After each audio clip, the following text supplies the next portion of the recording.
Hello student, आपका हमारे इस क्लास 12 की क्लास में बहुत बहुत स्वागत है। उम्मीद करते हैं अच्छे होंगे और अपने बोर्ड एग्जाम की तैयारी अच्छे से कर रहे होंगे। करते रहिए, डेली एक आध दो क्वेश्चन हमेशा डेली जो है तैयार करते रहिए। अगर आप इस समय तैयारी नहीं करोगे तो ये मान के चलिए फिर एकाएक आपकी तैयारी नहीं हो पाएगी। तो डेली आप थोड़ा थोड़ा पढ़ते रहिए और थोड़ा बहुत याद करते रहिए, और जो चीज़ें याद हो जाए उसका रिविजन भी आप करते रहिए। तो चलिए बच्चों, आज क्लास शुरुआत करते हैं। और जो हमारा चैप्टर चल रहा है विद्युत धारा, तो विद्युत धारा में आज के इस लेक्चर्स में हम जो इम्पोर्टेंट क्वेश्चन लेके आए हैं काफी ज्यादा इम्पोर्टेंट है, आपके बोर्ड एग्जाम में अक्सर पूछे जाते हैं। हमारा आज का जो मोस्ट इम्पोर्टेंट क्वेश्चन है वो है धारा घनत्व क्या है। पहली बात तो धारा घनत्व की परिभाषा हम जानेंगे, इसकी बीमा क्या है, सूत्र क्या है, इसको जानेंगे। और इसके बाद फिर आपसे इसी में लगा के पूछा जाता है कि धारा घनत्व तथा अफवाह वेग में संबंध क्या होता है। यानी धारा घनत्व चाहे अफवाह वेग कह दिया जाए और चाहे अनुगमन वेग कह दिया जाए, तो इसमें रिलेशन संबंध बहुत पूछा जाता है। तो चलिए हम दोनों को जान लेते हैं अच्छे से। सबसे पहले हम बात करते हैं ये धारा घनत्व की परिभाषा क्या है। तो देखो भाई, बहुत आसान परिभाषा है। इसमें हमने कहा किसी चालक के एकांक क्षेत्रफल में, कोई चालक है जिसका क्षेत्रफल एकांक है, तो किसी चालक के एकांक क्षेत्रफल में प्रवाहित होने वाली धारा, यानी एकांक क्षेत्रफल में कितनी धारा प्रवाहित हो रही है, तो जितनी धारा प्रवाहित होती है, प्रवाहित होने वाली धारा को धारा घनत्व कहते हैं। भाई, एकांक क्षेत्रफल में किसी चालक में जितनी धारा प्रवाहित होती है उसी को धारा घनत्व कहा जाता है। समझ में आया कि नहीं?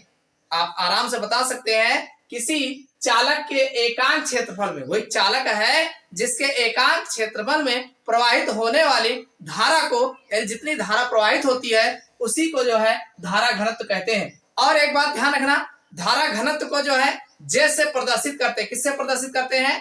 जे, कैपिटल जे से प्रदर्शित करते हैं। तो आप लिख सकते हैं धारा घनत्व बराबर, धारा घनत्व बराबर, ऊपर आप धारा लिखेंगे और नीचे जो है क्षेत्रफल लिखेंगे। क्या लिखेंगे? क्षेत्रफल। तो धारा घनत्व बराबर धारा बटे क्षेत्रफल। धारा घनत्व को हम जे से प्रदर्शित करते हैं और धारा जो है आई है और क्षेत्रफल हमारा अनुप्रस्थ क्षेत्रफल ए हो जाएगा। तो ये हमारा जे बराबर आई अपान ए हो जाएगा, यानी धारा घनत्व जे बराबर आई अपान ए आपको देखने को मिलेगा। अब अगर इसके हम मात्रक की बात करें, भाई इसका मात्रक क्या होगा धारा घनत्व का? तो इसका मात्रक जो होगा, भाई आप जानते हैं धारा का क्या होगा? एम्पियर होगा। तो ये जो है एम्पियर हो जाएगा और प्रति क्षेत्रफल का जो है मीटर होता है, मीटर स्क्वायर हो जाएगा। भाई क्षेत्रफल है तो स्क्वायर रहेगा ही रहेगा, तो ये जो है मीटर स्क्वायर बन जाएगा। तो एम्पियर प्रति मीटर स्क्वायर जो है इसका मात्रक धारा घनत्व का देखने को मिलेगा। अब अगर इसके हम बीमा की बात करें तो आप लिख लीजिए यहाँ पे बीमा। इसकी बीमा अगर देखा जाए तो भाई धारा की बीमा क्या है? एम्पियर ए है, ए हो जाएगा और बटे में, और क्षेत्रफल भाई मीटर में है तो इसका एल स्क्वायर हो जाएगा। तो ये ऊपर जाएगा तो ये हमारा भाई एल, अरे माइनस में रहेगा, एल माइनस 2, ये ऊपर जाएगा ए हो जाएगा, चाहे ए एल माइनस 2 आप लिख सकते हैं। तो इसकी बीमा जो है ये आपको देखने को मिल जाएगा, यानी एल माइनस 2 ए हो जाएगा। समझ में आ गया ना? ये आपका धारा घनत्व और इसका मात्रक हो गया, इसका बीमा हो गया और इसका सूत्र हो गया। अब हम बात करेंगे धारा घनत्व तथा अनुगमन वेग में क्या संबंध होते हैं। देखो बच्चों, अगर हम बात करें धारा घनत्व और अनुगमन वेग में क्या संबंध होता है, तो एक चीज आप अच्छे से जानते हैं।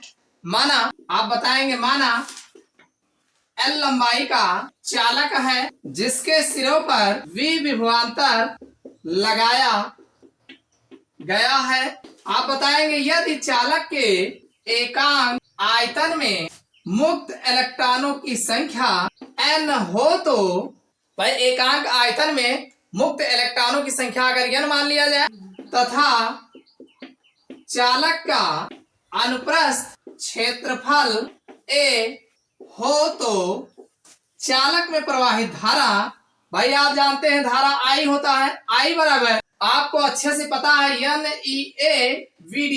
क्यों भाई? धारा आई बराबर होता है NEAVD। क्यों भाई? अगर माना एल लंबाई का चालक है, कोई हमारा चालक जो है एल लंबाई का है और जिसके सिरों पर V विभवांतर लगाया गया है। विभवांतर कितना लगाया गया है? V विभवांतर लगाया गया है।